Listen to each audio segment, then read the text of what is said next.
اب اس کی بھی نہیں سنتے ہیں، یہ کسی چیز کی نہیں سنتے ہیں. تو ایسے میں مجھے لگتا ہے کہ اور اوپر سے ابھی ہمارے جو وائس رائے صاحب ہیں انہوں نے یہ کہا کہ گورنر صاحب انہوں نے یہ کہا کہ جو ہم مفت میں بجلی نہیں دیں گے. ارے یہاں تو 2 بلب ہوتے ہیں گھروں میں، وہ 800 روپے دیتے ہیں. ہماری ریاست کی بجلی تو آپ پورے ملک میں خرچ کرتے ہو.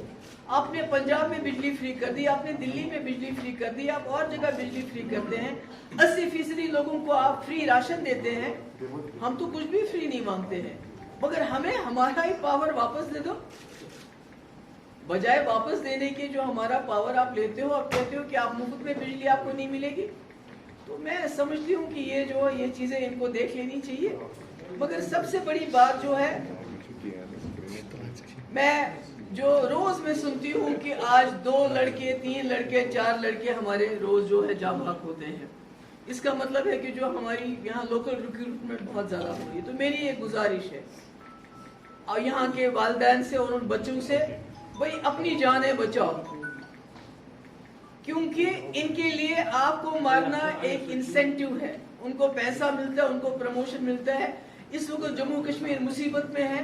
ہمیں آنے والے وقت میں آپ کی ضرورت ہے، یہاں کے جوانوں کی ضرورت ہے، یہاں کے بچوں کی ضرورت ہے. اس لیے یہ بندوق مت اٹھاؤ. ان کو اس طرح آپ کو روز 4 5 لوگوں کو، یہ جس کو 2 دن بھی نہیں ہوتے ہیں ملیٹنسی جوائن کی ہے، اس کو بھی مار دیتے ہیں. جس نے ملیٹنسی جوائن نہیں بھی کی، اس کو وہاں سے شوپیان تھانے سے لے کے کپوارہ کیسے پہنچایا، کیسے اس کو مار دیا. تو میری گزارش یہی ہوگی سب سے کہ بھئی یہ کام ٹھیک نہیں، اس کو آپ کو چھوڑ دینا چاہیے. اور کشمیری پنڈت جو ابھی بھی ہمارے لگے ہوئے ہیں ہڑتال میں، جب میرے ٹائم میں حالات خراب ہو گئے تھے، حالانکہ اس وقت خدا نہ خواستہ خوش قسمتی سے کوئی پنڈت مارا نہیں گیا، مگر اس کے باوجود ہم نے 17 مہینے ان کو گھر بیٹھ کے تنخواہ دی. آج وہ اتنے دنوں سے ہڑتال پہ ہے. اور میں پھر سے ایک بار گزارش کرتی ہوں اپنے لوگوں کو، اپنے جو ہمارے مولویز ہیں، کہ آپ بھی مسجدوں میں کہیے یہ ہمارا اثاثہ ہے، کشمیری پنڈت ہمارا اثاثہ ہے. بی جے پی جب بھی یہاں کچھ غلط ہوتا ہے تو وہ اس کو ہم کو بدنام کرنے کے لیے اس کو استعمال کرتی ہے. ہم اپنے اثاثوں کو سنبھالیں، اپنے کشمیری پنڈتوں کو سنبھالیں، اپنے سرداروں کو سنبھالیں. یاترا آنے والی ہے، اور یاترا کے لیے جو انہوں نے ایسا ماحول بنایا جیسا کوئی حملہ ور آنے والا ہے. ارے یہ یاتری ہے، ہمارے مہمان ہیں. سینکڑوں سالوں سے تو ہم ان کی دیکھ بھال کرتے ہیں. تو آپ نے تو ایسے اتنے ناکے لگائے ہوئے ہیں جیسے پہلی بار یاترا ہو رہی ہے. تو یہ سب ہماری مشکلات ہے، یہ مصیبتیں ہیں ہمارے اوپر جو اس وقت ہے.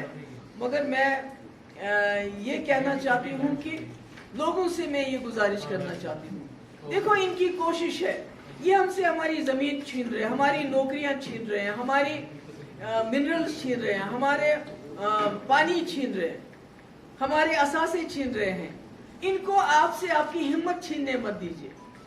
یہ جو ہمیں ایک شکست خوردہ ایک ہمیں ذہنیت کا بنانا چاہتے ہیں، ایک ہوپ لیسنس، ہیلپ لیسنس کی ہمیں ایک وہ دینا چاہتے ہیں کہ اب کچھ نہیں ہو سکتا، جو ہو گیا سو ہو گیا. یہ نہیں ہے، میں نہیں مانتی جو ہو گیا سو ہو گیا. ہم سب کو اکٹھا ہونا پڑے گا.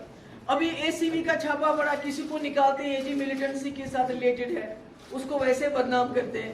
کسی کو کہتے ہیں یہ کرپشن میں ہے، ان کو نکالتے ہیں. تو میں لوگوں سے کہتی ہوں کہ آپ ان کی جانچے میں مت آؤ. جب آپ کے ہمسائے پہ چھاپا پڑا، پورے محلے لوگ وہاں جاؤ اور اس کی دارس باندھو، اس کے ساتھ کھڑے ہو جاؤ. کسی کو جھوٹ موٹ کا کرپشن کے چارجز تو سب سے زیادہ مجھے لگتا ہے ان کو لگنے چاہیے. سب سے بڑی کرپشن کا ڈرامہ تو آج مہاراشٹر میں ہو رہا ہے اور گوہاٹی میں ہو رہا ہے، جہاں ایک ایم ایل اے کو 100 200 300 کروڑ میں خریدا جا رہا ہے، جہاں ان کو 7 اسٹار ہوٹلز میں رکھا جا رہا ہے.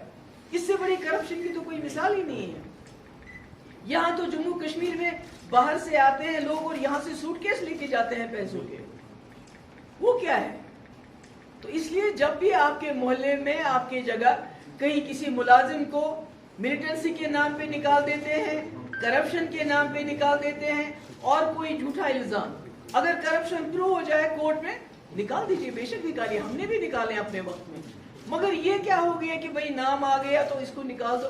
یہ اس میں تو وہاں کے لوگوں کو، وہاں کے ہمسایوں کو، ان لوگوں کے پاس جانا چاہیے، ان کو ہمت دینی چاہیے، کیونکہ یہ چاہتے ہیں کہ ہم ایک دوسرے کے لیے انٹچبل بنے۔